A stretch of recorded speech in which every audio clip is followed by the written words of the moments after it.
ब्रह्मांड को आत्मा देता है, मन को पंख देता है और जीवन को उड़ान। और यदि बात करें पहाड़ी संगीत की तो वो नाचने गाने का एहसास भी देता है। नमस्कार, आप देख रहे हैं दूरदर्शन हिमाचल।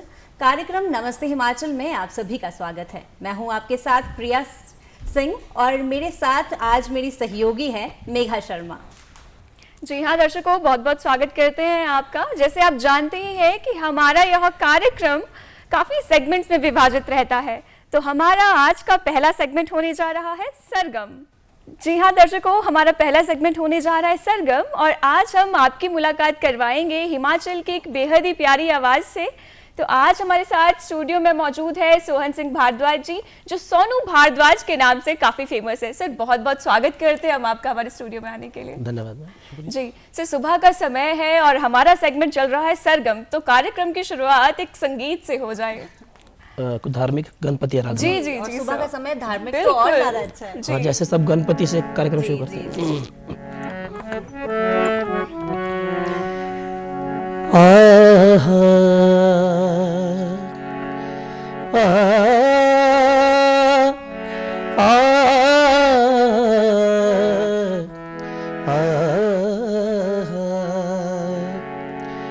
गजानन कर दो मंगलाचार, गजानन कर दो मंगलाचार। विघ्न विनायक शक्तिदायक, विघ्न विनायक शक्तिदायक, राखो हमारी लाज, गजानन कर दो मंगलाचार।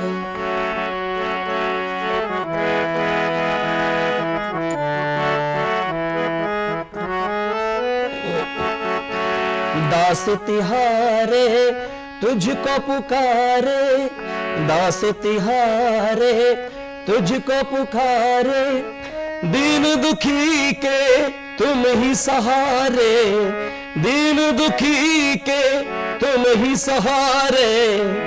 दास तिहारे तुझको पुकारे, कर दो बेड़ा पार, गजानन कर दो मंगलाचार, गजानन कर दो मंगलाचार। बहुत खूबसूरत प्रिया, कितना सुंदर मंगलाचरण हुआ है आज। तो बिल्कुल बहुत खूबसूरत। और अब आपसे सवाल ये है कि आप एक तो हिमाचली सिंगर हैं और दूसरा, जब हिमाचली सिंगर आप हैं तो संस्कृति को किस तरह आप बढ़ावा दे रहे हैं अपने संगीत से? देखिए, संस्कृति के लिए जहाँ भी हम शोज कर रहे हैं जी, कोशिश करते हैं कि हम अपना लोकल भाषा में बात करें या गाना गाएं, हिमाचल ट्रेडिशन उसमें हो। तो वैसे मैं ज़्यादातर हिंदी सॉन्ग भी गाता हूँ, गज़ल भी गाता हूँ, मिक्स गाता हूँ। तो संस्कृति के लिए ये बच्चों को हम बता रहे हैं कि आज के जो हमारे पुराने गाने थे उनको आप गाएं, उसकी तरफ जरा ज़्यादा बल दें। जी जी, क्योंकि अपनी संस्कृति से जुड़े रहना हमें अपनी मिट्टी से जुड़े रहने वाली बात दर्शाता है। बिल्कुल जी। सर, आपके प्रारंभिक जीवन की बात करें तो वो कैसा था? देखिए मैम, मेरा जो प्रारंभिक जीवन था वो बड़ा मुश्किलों भरा था जी। मैं आपका ये एपिसोड देखता रहता हूँ जी, तो मैं देखा आपके बहुत सारे सिंगर आते हैं, अच्छे अच्छे सिंगर आते हैं, ऐसा नहीं है। बिल्कुल जी। पर मुझे लगता है कि काफ़ी सारे सिंगर ऐसे भी आते हैं जिन्होंने कम स्ट्रगल किया है, क्योंकि आज का जो ये टाइम है इसमें आप यूट्यूब है, मोबाइल है, सब कुछ है। और मुझे याद आ रहा है जब हम बहुत पहले गाया करते थे तो दूरदर्शन, आकाशवाणी यही होते थे सब पुराने चैनल, और आज भी यही चल रहे हैं। देखो ना, क्योंकि अच्छे आर्टिस्ट को लेके आते हैं, अच्छा हम लोगों को प्लेटफॉर्म देते हैं। अब तो लोग यूट्यूब को ज़्यादा मानते हैं, उसमें ज़्यादा जाते हैं। उन्हें चाहे गाना आता है नहीं गाना नहीं आता, वो बस यूट्यूब पे परफॉर्म करते हैं और निकल जाते हैं। हमारे टाइम ये चीज़ें नहीं थी, तो बड़ी दिक्कतें आती थी और दूरदर्शन पे पहुंचना एक सपना ही होता था, यहाँ तक पहुंचना।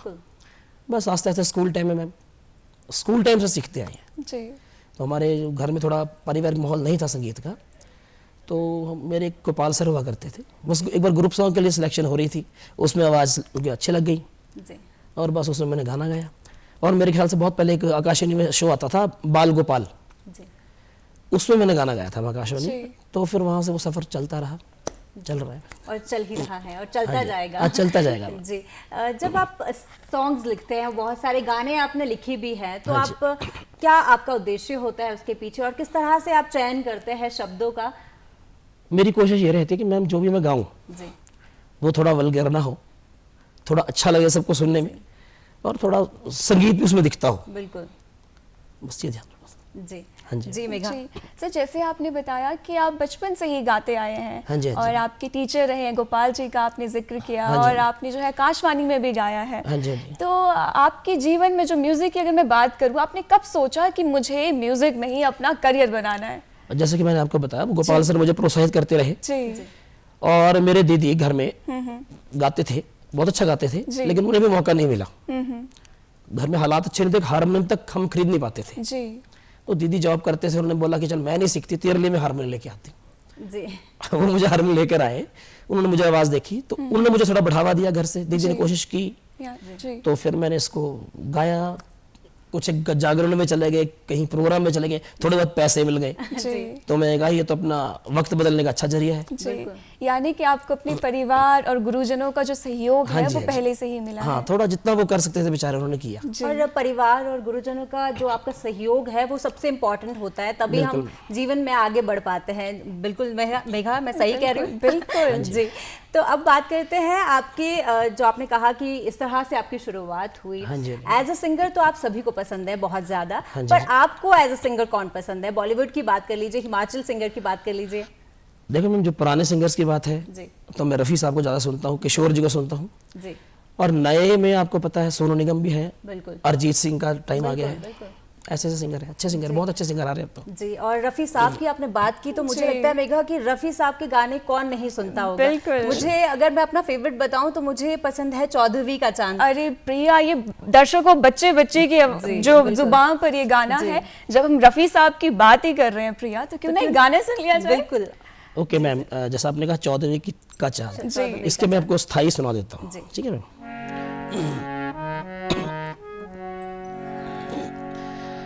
चौदहवीं का चांद हो या आफताब हो, जो भी हो तुम खुदा की कसम लाजवाब हो, चौदहवीं का चांद हो। बहुत ही बहुत खूबसूरत सर। खूबसूरत। और मुझे लगता है मेघा कि बच्चा बच्चे की जबान पे ये है, हमारी जनरेशन में ये है, आने वाली ना जाने कितनी जनरेशन का जुबान में ये जो गाना है वो रहेगा। बिल्कुल जी सर, आप जो है म्यूजिक टीचर भी है, काफी सालों से आप अध्यापन का कार्य कर रहे हैं। Yes, ma'am. आज के समय में हम देखते हैं, जैसे अभी आपने बताया यूट्यूब का जमाना है, सोशल मीडिया का जमाना है, हम आए दिन देखते छोटे छोटे बच्चे गाते हैं, और क्या मधुर आवाज है बिल्कुल, उनकी, बिल्कुल, और बिल्कुल। कितना टैलेंट देखने को मिलता है। बिल्कुल। तो as a Guru, as a teacher, आप कैसे देखते हैं कि बच्चों में किस तरह का रुझान है, मतलब क्या महसूस करते हैं आप? देखिए, मैं जब भी हम स्कूल में देख रहे हैं, बहुत सारे बच्चे ऐसे हैं जो मिडिल क्लास के या अफोर्ड नहीं कर पाते जी। हैं, हम उनके लिए कोशिश करते हैं कि वो आगे आए, और टैलेंट उनमें इतना कूट कूट कर भरा है, क्या आवाज़ है, क्या चीज़ है, ये सब सोशल मीडिया का कमाल है। जी। वहाँ से देखते, वहाँ से सीखते हैं। जी बस सोशल मीडिया को ही मैं कह रहा हूँ कि उसके वजह से बहुत सारा अब इनको प्रोत्साहन मिल रहा जी। है, जो नए नए सिंगर आ रहे हैं, नए नए बच्चे आ रहे हैं, और टैलेंट बहुत ज़्यादा है। पहले के टाइम में सुविधाएं नहीं थी, कोई बच्चा गांव से आ रहा था, सुविधाएं थी या वहाँ तक वो पहुँच नहीं पाते थे, अच्छे गुरु के पास, अच्छे किसी प्लेटफॉर्म उनको नहीं मिल पाता था। बिल्कुल जी। और आज तो सब कुछ है, तो मेरे ख्याल से हर इंसान के पास मोबाइल है, सबसे बड़ी बात है, और नेट सबके पास है, उसमें वो गाना देखते हैं और उससे तैयारी कर लेते हैं। और उस टाइम तो गुरु ही हुआ करते। और मुझे याद आ रहा है कि हमने अगर गाना तैयार कराना होता था, तो हमें मान लो कोई गाना पसंद आ गया, किसी की गजल पसंद आ गई, तो हमें उसके लिए कैसेट के लिए भागना पड़ता था। उधर कैसेट चलती थी, जी क्योंकि कैसेट के लिए भी पैसे नहीं होते थे लोगों के पास, 60 रुपये 80 रुपये की कैसेट आती थी, वो उसमें फिर पड़ोसियों से मांगते थे कि मैंने गाना तैयार करना है, लिखना है, तो तैयार होता था। अब तो आप जो मर्जी ढूंढ लो, जो मर्जी तैयार करा। बिल्कुल, कहीं ना कहीं सोशल मीडिया बहुत ज़्यादा हेल्प कर रहा है सभी की। और आपने छोटे बच्चों की बात की, और वो भी सोशल मीडिया के जरिए अपने आप को बहुत ज़्यादा आगे लेकर जा रहे हैं। बिल्कुल। दर्शकों सोच रहे होंगे जो हमें देख रहे हैं अभी कि आपने किशोर कुमार जी की भी बात की है, और किशोर कुमार जी, रफ़ी साहब, इनको कौन नहीं सुनना चाहता, और इनके गाने जो है वो इतने ज़्यादा फेमस है, एवरग्रीन हम कह सकते हैं कि एवरग्रीन है, हर बच्चे की ज़ुबान में, हर बूढ़े की ज़ुबान में, हर किसी की जुबान में है। तो क्यों ना किशोर कुमार जी का एक गाना हो जाए। ओके मैम जी।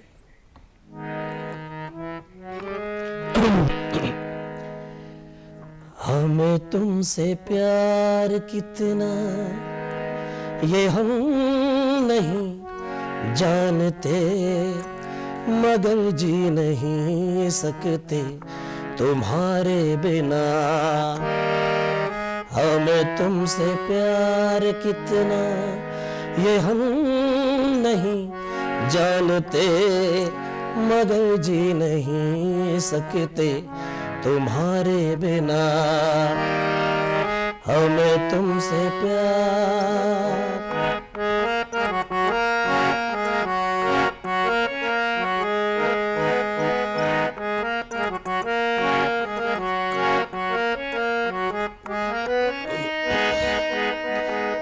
तुम्हें कोई और देखे तो जलता है दिल, बड़ी मुश्किलों से फिर संभलता है दिल। क्या क्या जतन करते हैं तुम्हें क्या पता, ये दिल बेकरार कितना ये हम नहीं जानते, मगर जी नहीं सकते तुम्हारे बिना।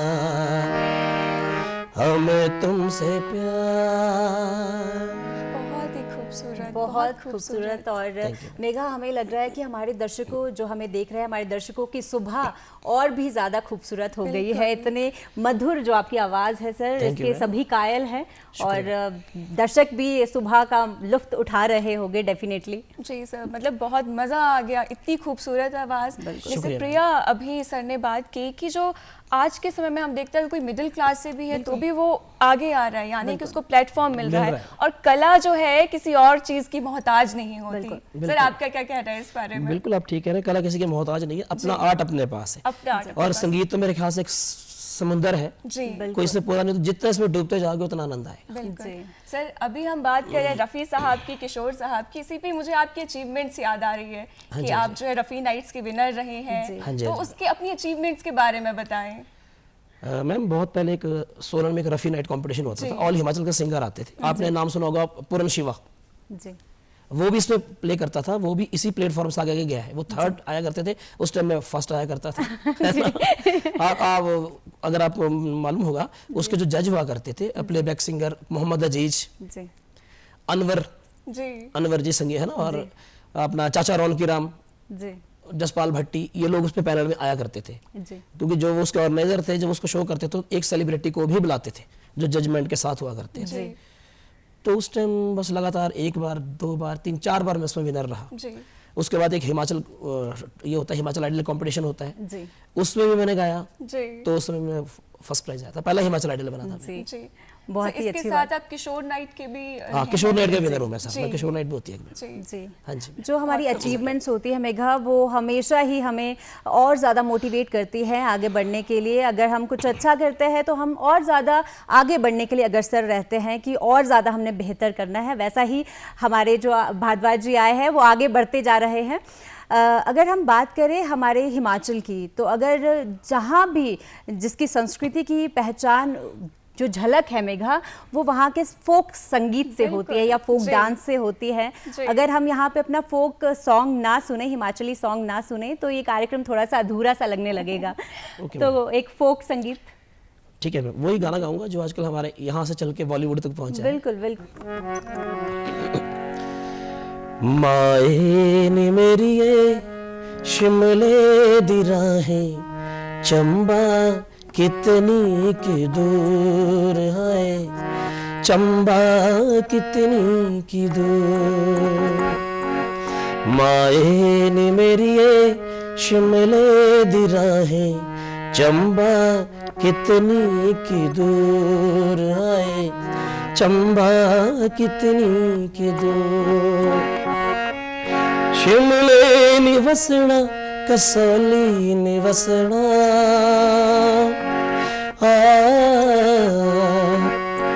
शिमले निवसना कसौली निवसना, चंबे जाना जरूर है, चंबे जाना जरूर। माए मेरिए शिमले दी राहें, चंबा कितनी की दूर है, चंबा है कितनी की दूर। बहुत खूबसूरत। हमारे जो you. दर्शक अभी हमें देख रहे हैं, इस गाने के साथ उन्होंने शायद शिमला और चंबा की जो सैर है वो सुबह सुबह कर ली होगी। बिल्कुल बिल्कुल। हाँ और जी, हाँ कितनी खूबसूरत आपकी आवाज है। और आज तो मैम मुझे थोड़ा लाइव के लिए जल्दी आना था, थोड़ा गले में खराश भी है। नहीं नहीं सर, जो हमें दर्शक अभी देख रहे हैं वो एकदम अपने घर पे बैठ के झूम रहे होंगे इस टाइम। बिल्कुल बिल्कुल मेघा। और मैं आपको बताऊं तो मुझे मेरे ये तीनों जो इन्होंने गाने गाए वो मुझे बहुत ज़्यादा फेवरेट है। हिमाचली संगीत बोल दीजिए आप, किशोर कुमार जी का और मोहम्मद रफ़ी जी का, वो मेरे तीनों बहुत ज़्यादा पसंद है। क्या मेघा आपको भी तीनों पसंद है? बिल्कुल, मतलब जो हमें दर्शक भी देख रहे हैं प्रिया, मुझे नहीं लगता कि किसी एक को भी वो गाने ना सुने हो उन्होंने और उन्हें जो वो मुंह जुबानी याद ना हो। जी जी बिल्कुल। आपने जो है, आपने अभी बताया था कि आपने आकाशवाणी में भी एक गाना गाया है, तो वो गाना हम जानना चाहेंगे कि आपने कौन सा गाया था और वो हमारे दर्शकों को सुना दे। 8-9 साल की उम्र में गाना गाया था। अरे और वो चंबा का गाना है, जिले चंबा का, साए साए मत कर रहा अभी, इतना जो तेरा डर खूबसूरत लगता गाना है सर, वो हाँ हो जी। जाए। चंबा और शिमला की सैर तो हो ही चुकी है। ओके।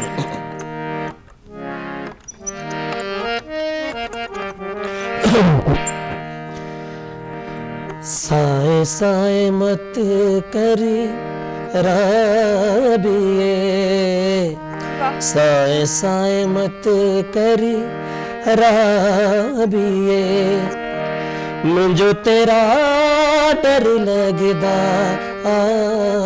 है, साए साए मत कर राबिए।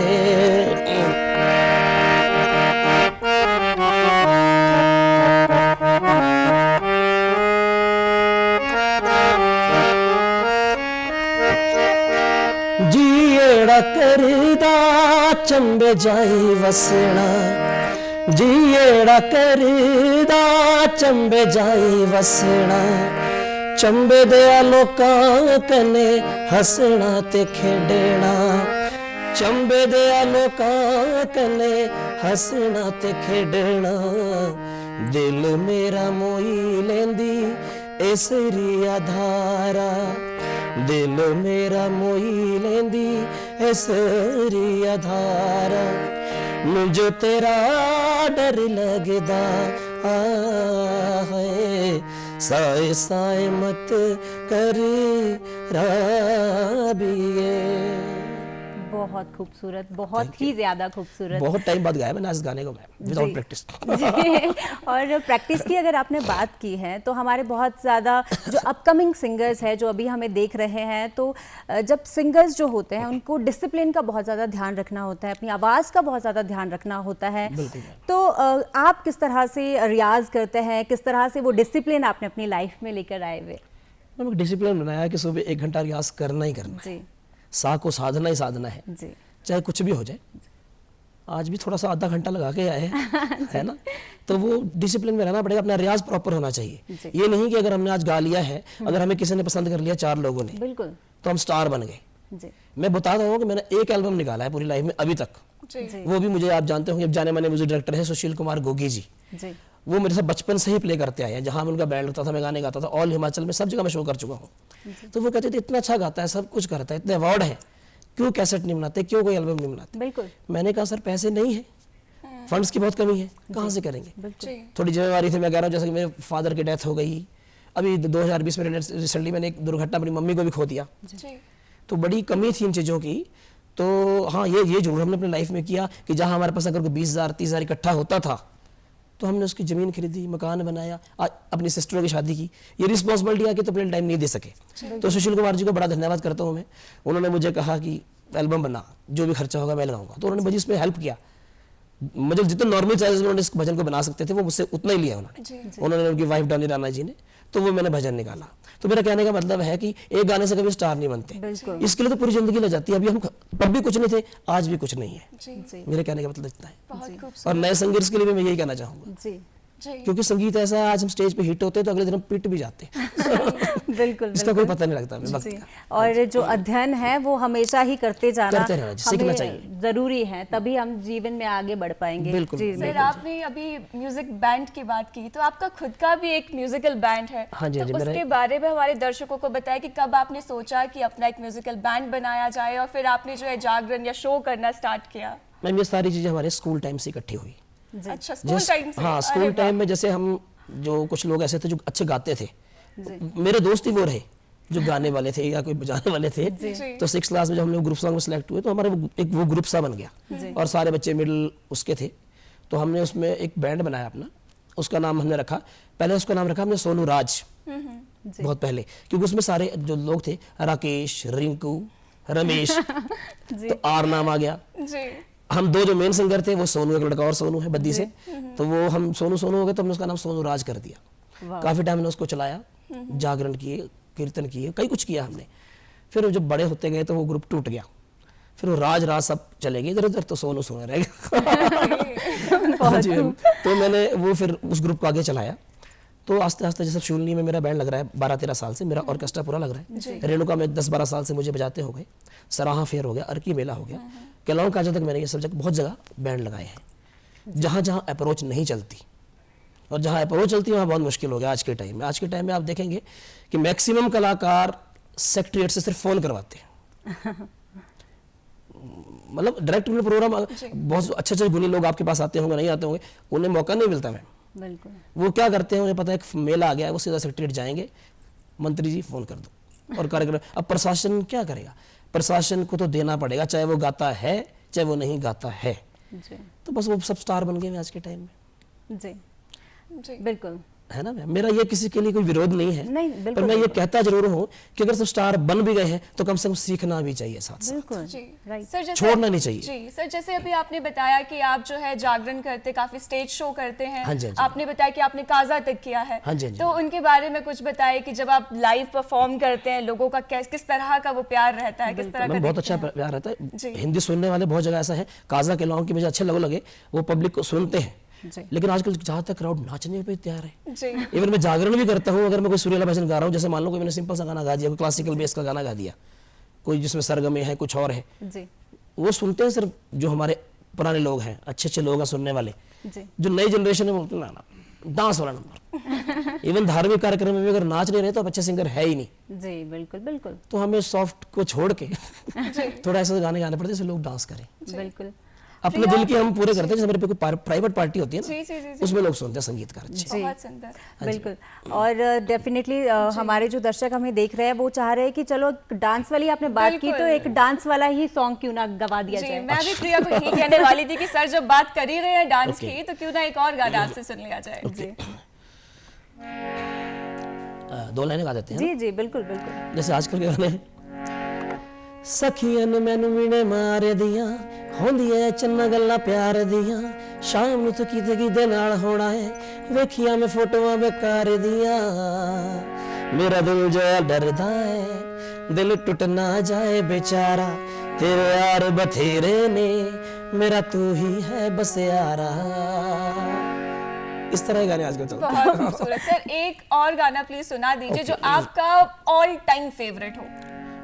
नया पुराना कुछ भी चलेगा सर। हमारे दर्शक तो आपकी आवाज से वैसे ही झूम रहे होंगे। जी।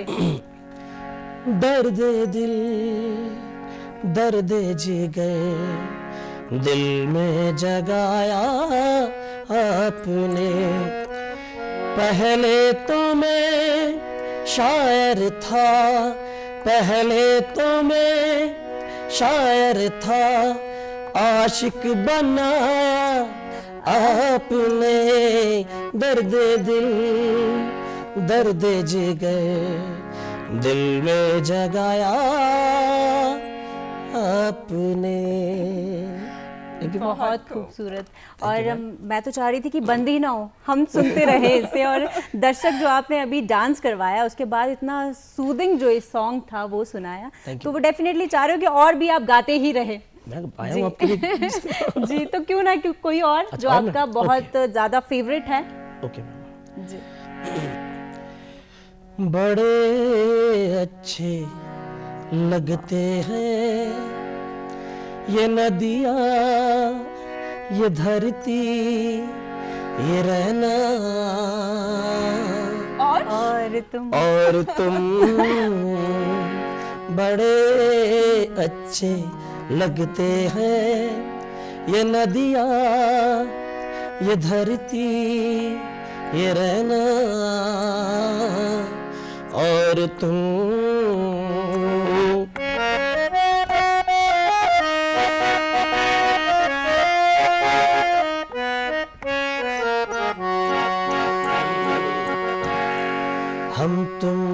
कितने पास है, कितने दूर है चांद सितारे, हम तुम कितने पास है, कितने दूर है चांद सितारे।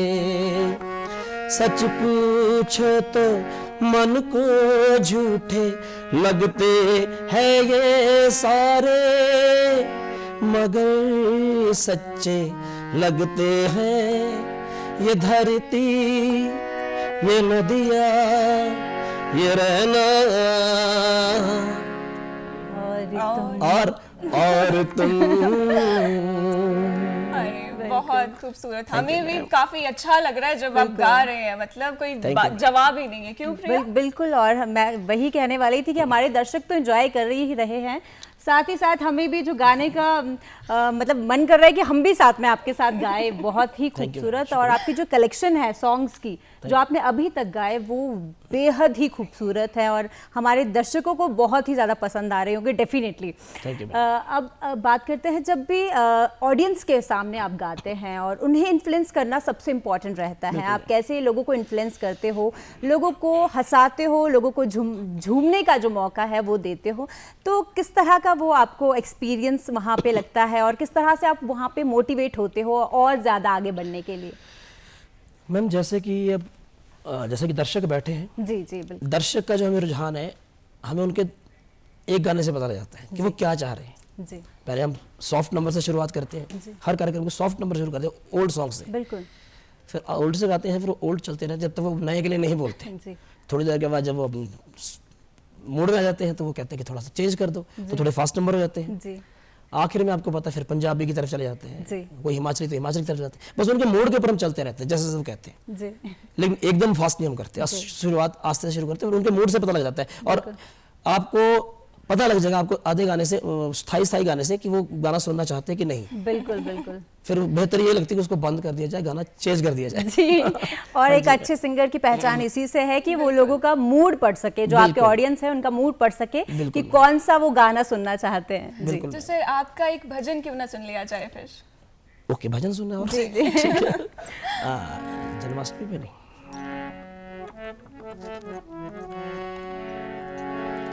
सुख के सब साथी दुख में न कोई, मेरे राम तेरा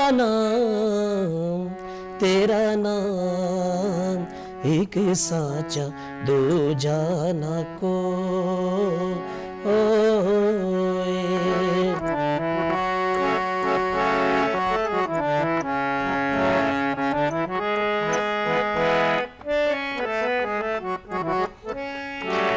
ना कुछ तेरा ना कुछ मेरा,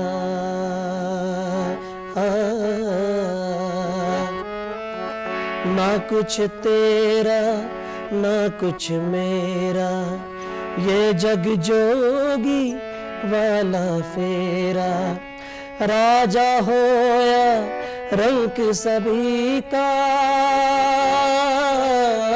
राजा होया रंग सभी का, अंत तो एक सा होए, सुख के सब साथी दुख में न कोई।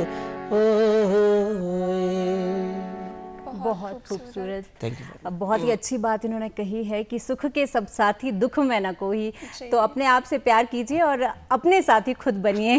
और इसके साथ ही हम दर्शकों को कहना चाहेंगे कि सुख में तो सभी साथ निभाते हैं, पर असल संबंध वही है जो सुख और दुख में साथ रहे। बिल्कुल बिल्कुल मेघा, बहुत अच्छी बात आपने कही है। और अब हम दर्शकों को लेकर चलते हैं, एक साईं बाबा का आपने भजन लिखा है और गाया भी है, उसकी झलक हम अपने दर्शकों को दिखाते हैं।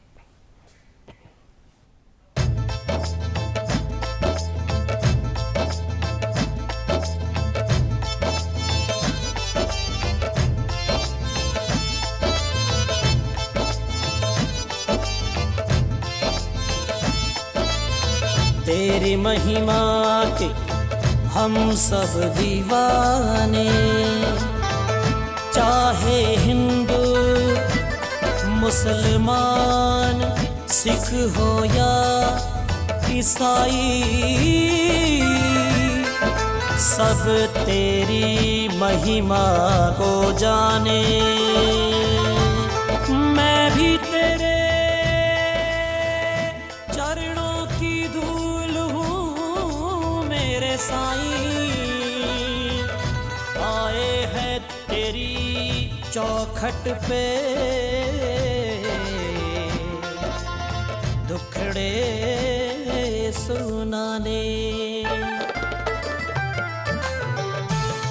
मेरे साईं बाबा जी मेरे कष्ट मिटाओ जी, मेरे साईं बाबा जी मेरे कष्ट मिटाओ जी। विपदा पड़ी है हम पर, ओ विपदा पड़ी है हम पर, दुखड़े मिटाओ जी।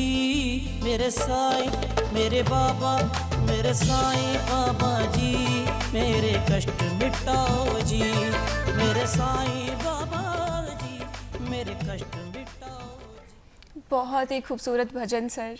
हम चाहते हैं आप हमारे दर्शकों को बताएं कि जब आपने ये भजन गाया था और ये जो वीडियो शूट हुआ था उसके बारे में बताएं कि किस किस तरह से पूरी प्लानिंग की गई थी। जैसे मैंने आपको अभी थोड़ी देर पहले बताया कि सुशील कुमार जी ने मुझे प्रेरित किया इसके लिए कि आप ये भजन करें। तो मैं उनके स्टूडियो गया, ये भजन भी तैयार नहीं था जी। और उस टाइम लॉकडाउन की बात है, कोरोना काल की बात है। तो चारों तरफ सब दुखी थे, काम नहीं था, डेथ्स हो रही थी, बहुत कुछ हो रहा था। तो ये मेरे दिमाग में आया कि क्या करूं। वहाँ बस स्टूडियो तो चला गया, बस उनकी भाभी जितनी देर तक हमें कुछ चाय पानी लेने के लिए गई, मैंने कहा मुझे हारम दे दो। और हारम में बजाते बजाते बस ये थोड़ी सी लाइन मेरे दिमाग में आई, विपदा, कुछ कष्ट दिखाना चाह रहा था कि दुनिया पे आया है। मेरे साईं बाबा जी मेरे कष्ट मिटाओ जी, एक लाइन बन गई जी। फिर विपदा पड़ी है हम पर, दुखड़े मिटाओ जी। विपदा को हमने ऐसे लिया था कि कोरोना काल पड़ा है, हमें इसमें थोड़ा सा वो करो, बिल्कुल है ना। तो हमने इसका ऑडियो तैयार कर दिया, फिर बाद में इसका वीडियो हमने इसका चेंज कर दिया कि हर जितने भी इंसान थे वो सभी लोग जो है कोरोना पे ही गाने बना रहे थे उस टाइम। जी फिर हमने इसको जो वीडियो शूट किया उसमें हमने विपदा कुछ और तरीके से दिखा दी। जी। उसमें हमने वो दिखाया कि वो नए नए कपल हैं, उनकी शादी हो रही है, वो गिर जाती है, उसकी जो है आंखें चली जाती हैं, बाद में वो लास्ट में बाबा जी के दरबार में जाते हैं, साईं बाबा के दरबार में, और वहां से उसकी आंखें वापस आती हैं। जी। आप इसको YouTube पर जब देखेंगे पूरा भजन तो इसका पूरा मजा आपको आएगा। तो वहीं से वो प्रेरणा मिली थी, तो हमने वो भजन इस तरह से उसको जो है दिमाग में आई और किया। जी। दर्शकों, जो कृष्ण जन्माष्टमी है उसकी आपको ढेरों सारी शुभकामनाएं डीडी हिमाचल की टीम की ओर से भी। और देश भर में कृष्ण जन्माष्टमी का पर्व बड़ी धूमधाम से मनाया जा रहा है। बहुत लोग मंदिरों में जा रहे हैं और श्रद्धालुओं की जो है वो भीड़ उमड़ रही है मंदिरों में। सब मंदिर हरे कृष्ण कृष्ण कृष्ण हरे हरे की जय घोष से गूंज रहे हैं। बिल्कुल जी जी। तो दर्शकों, हमारा यह नेक्स्ट सेगमेंट होने जा रहा है जन्माष्टमी विशेष। जी जी हाँ दर्शकों, गोपाल जिनका नाम है, मथुरा जिनका निवास है, उन कृष्ण को बारंबार प्रणाम है। सर, जन्माष्टमी का पावन पर्व है, हर जगह जो है कान्हा कान्हा की गूंज सुनाई देती है।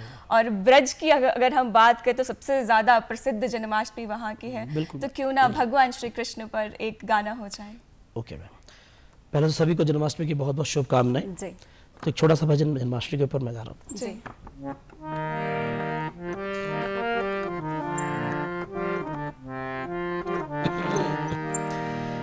अच्युतं केशवं कृष्ण दामोदरम्, अच्युतं केशवं कृष्ण दामोदरं, राम नारायणं जानकी वल्लभं, राम नारायणं जानकी वल्लभं। कौन कहता है भगवान आते नहीं, कौन कहता है भगवान आते नहीं, तुम मीरा के जैसे बुलाते नहीं, तुम मीरा के जैसे बुलाते नहीं।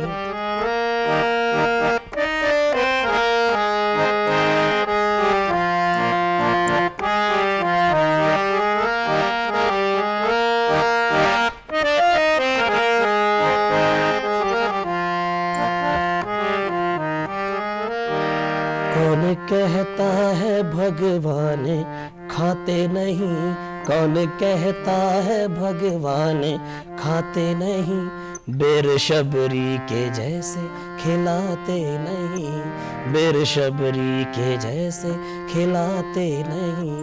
अच्युतम केशवम कृष्ण दामोदरम राम नारायणम जानकी वल्लभम।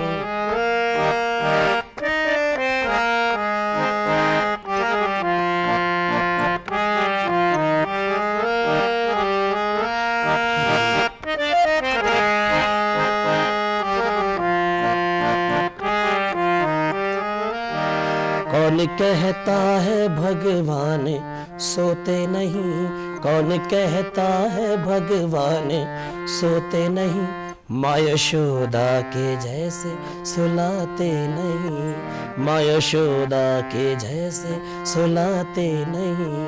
अच्युतम केशवम कृष्ण दामोदरम, अच्युतम केशवम कृष्ण दामोदरम राम नारायणम जानकी वल्लभम, राम नारायणम जानकी वल्लभम। बहुत खूबसूरत। और हमारे जो दर्शक हैं वो बहुत ज़्यादा इस भक्तिमय जो संगीत है उसमें झूम रहे होंगे। अगर आपकी बात की जाए तो आप किस तरह से कृष्ण जन्माष्टमी का पर्व मनाते हैं?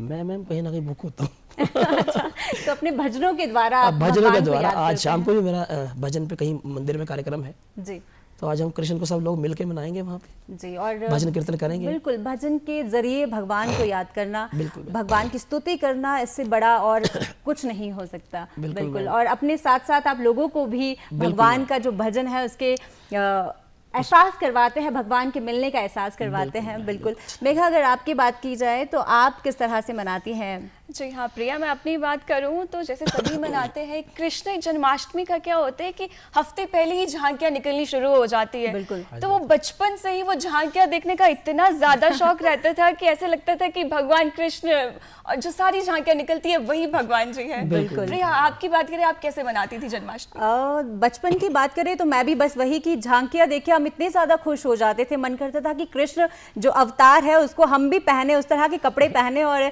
झांकियों में शामिल हो जाए। पर अभी की बात करें तो अभी हम मंदिरों में जाते हैं, भगवान जैसे भारद्वाज जी ने कहा कि भजन हम गाते हैं, भगवान को याद करते हैं, इस तरह से ही हमारा कृष्ण जन्माष्टमी बनता है।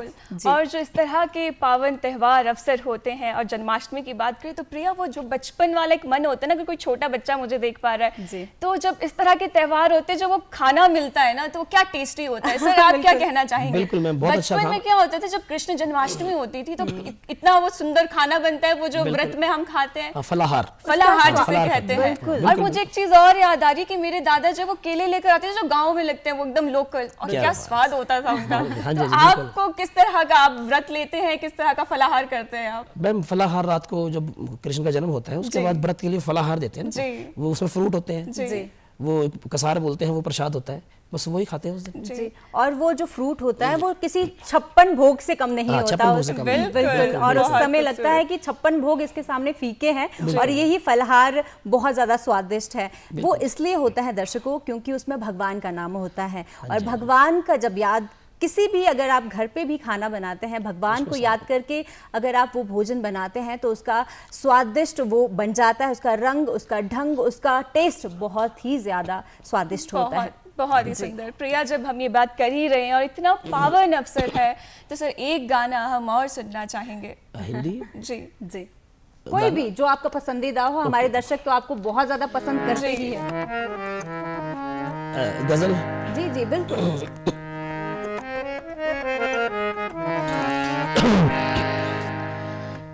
मुझे कोई गम नहीं था गम आशिकी से पहले, मुझे कोई गम नहीं था गम आशिकी से पहले, ना थी दुश्मनी किसी से, ना थी दुश्मनी किसी से, तेरी दोस्ती से पहले मुझे कोई गम नहीं था, गम आशिकी से पहले।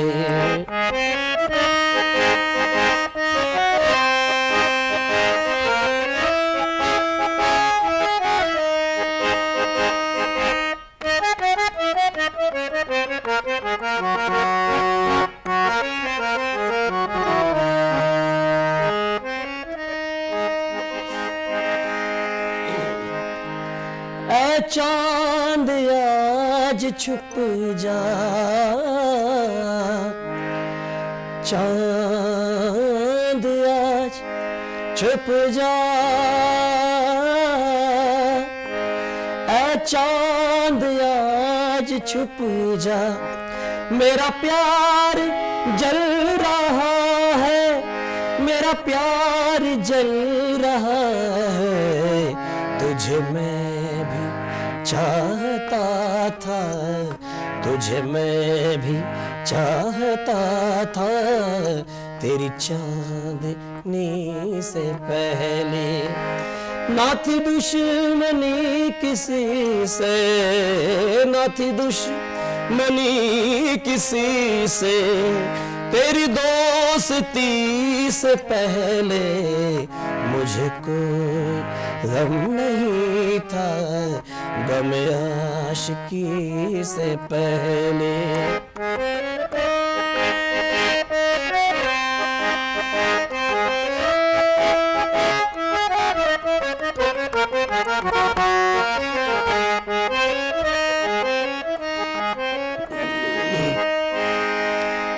शुक्र कर खुदाया, तुझको खुदा बनाया, ऐ शुक्र कर खुदाया, तुझको खुदा बनाया, तुझको खुदा बनाया, तुझे कौन पूछे, तुझे कौन पूजता था, मेरी बंदगी से पहले। ना थी दुश्मनी किसी से, ना थी दुश्मनी किसी से, तेरी दोस्ती से पहले मुझे कोई गम नहीं था, गम आशिकी से पहले। बहुत खूबसूरत। मुझे कोई गम नहीं था, तेरी आशिकी से पहले, गम आशिकी से पहले, गम आशिकी से ना थी पहले। दुश्मनी किसी इतना से, सुंदर तेरी सा दोस्ती गाना, से पहले। बिल्कुल, मतलब मन भर आया है। मतलब आप जब गाना गा रहे थे, मुझे जो हम पढ़ते आए श्री कृष्ण भगवान का पूरा जीवन मानो आंखों के सामने उतर आया हो। पहले उनसे अपनी माता छूटी, बिल्कुल, देव की माता छूटी, फिर उनसे एक समय बाद अपनी यशोदा माँ भी छूट गई, एक समय बाद राधा भी छूट गई, बिल्कुल, एक समय बाद वृंदावन भी छूट गया, और एक समय बाद सब कुछ ही छूट गया। हमारे साथ भी ऐसा ही हुआ। मैंने भी पहले अपने पापा बचपन में खो दिए। अभी 2020 में जो हादसा मेरी मम्मी के साथ हुआ, रोड पे एक एक्सीडेंट हो गया, तार ऊपर से बिजली की लग गई, करंट लग गई मेरी आंखों के सामने। तो खोया सपने बहुत कुछ है जी। तो दर्शकों, जैसे सर ने कहा, हम सब खोया बहुत कुछ, हम सब खोते हैं। और कृष्ण भगवान की बात करें, जन्माष्टमी का ये पर्व, उन्होंने सब कुछ खोया, लेकिन फिर भी उनका जो ये पर्व है, ये त्योहार है, ये उत्साह के रूप में मनाया जाता है। कभी वो छोटे से देवकी नंदन, यशोदा नंदन के रूप में माखन चुराते, कभी माता प्रेम का प्रतीक है, माता राधा का नाम उनसे पहले लिया जाता है, और कभी एक सारथी की तरह उन्होंने जो है धर्म की रक्षा की। तो कितना आदर्श जीवन है और कितना कुछ सीखने को मिलता है। जी, आपका क्या कहना है? बिल्कुल बिल्कुल सही आपने कहा। और कृष्ण भगवान से हम बहुत कुछ सीख सकते हैं। भगवत गीता जब हम पढ़ते हैं तो जो सारथी वाली आपने बात की है, तो उसके बारे में हम याद करते हैं कि किस तरह उन्होंने साथ दिया, किस तरह से उन्होंने लोगों को उपदेश दिए कि जीवन में कैसे आगे बढ़ते जाना है, अपना साथ आपको कैसे निभाना है, आप ही अपने असली साथी हैं। तो दर्शकों, अब डेफिनेटली आप भी चाह रहे हैं कि एक कृष्ण भजन हो जाए, कृष्ण गाथा हमने इतनी सुनी जी, तो एक जो हमारा गाना तो प्रिया हम सुन लेंगे, पहले इस सेगमेंट को जरा प्यार से हम खत्म कर लेते हैं। कृष्ण जन्माष्टमी का ये समय है। बिल्कुल सर, अब हमारा जो है दर्शकों से विदा लेने का समय भी होता जा रहा है, तो हम जो एक गाना आपसे जरूर सुनना चाहेंगे जी, कृष्ण से जुड़ा हो तो और ज्यादा खूबसूरत लगेगा। राधे राधे जपो चले आएंगे बिहारी, राधे राधे जपो चले आएंगे बिहारी। तो दर्शकों, आप देख रहे थे नमस्ते हिमाचल और हमारा ये अंतिम सेगमेंट चल रहा था जन्माष्टमी स्पेशल, और आप सुनते रहिए सर की आवाज में एक खूबसूरत गाना। सर, आपका पहले बहुत स्वागत करते हैं हम, और अपने दर्शकों को छोड़े चलते हैं आपके खूबसूरत गाने के साथ। जी। राधे राधे जपो चले आएंगे बिहारी, आएंगे बिहारी चले आएंगे बिहारी, आएंगे बिहारी चले आएंगे बिहारी। राधे राधे राधे राधे जपो चले आएंगे बिहारी।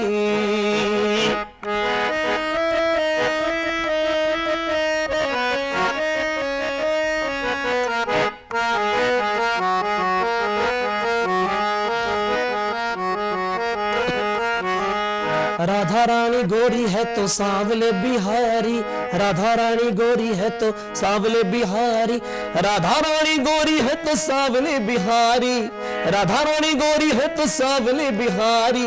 राधे राधे राधे राधे जपो चले आएंगे बिहारी, राधे राधे जपो चले आएंगे बिहारी।